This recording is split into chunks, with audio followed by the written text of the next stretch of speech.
Did you know that early Doctor Who stories had completely different titles? The first 4 episodes that we now know collectively as An Unearthly Child started life as Doctor Who and the Tribe of Gum on this William Hartnell script. Internally, at the time of broadcast, the production referred to the serial as 100,000 BC, while the camera script simply called it Series A.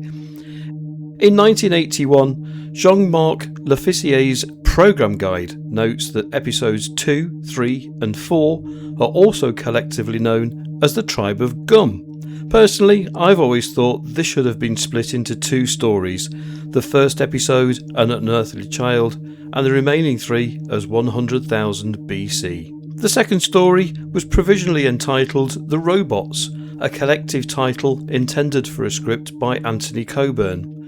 Terry Nation was commissioned to write a later story called The Survivors, which became Beyond the Sun and eventually evolved into The Mutants, and replaced the robots in the schedule. The 1973 10th anniversary special, along with the making of Doctor Who in 1976, both call the story The Dead Planet, despite the making of referring to the book Doctor Who and the Daleks.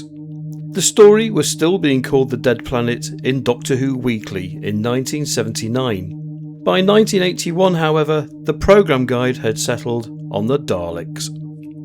The following 2-part story, set entirely inside the TARDIS, was originally referred to as Inside the Spaceship. The 10th anniversary special calls it The Edge of Destruction, while Doctor Who Weekly refers to it as Beyond the Sun. The programme guide ultimately standardised it as The Edge of Destruction.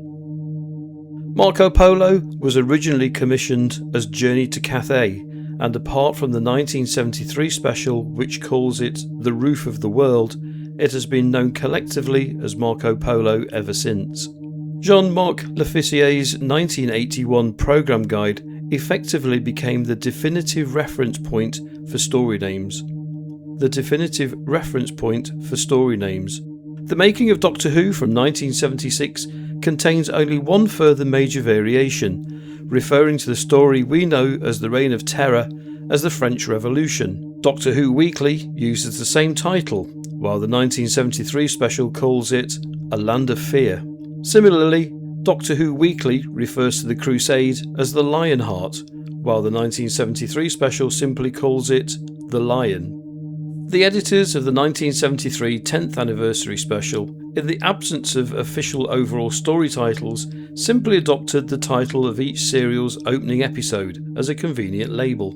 Some target books were also renamed, but that's for another video. Thanks for watching.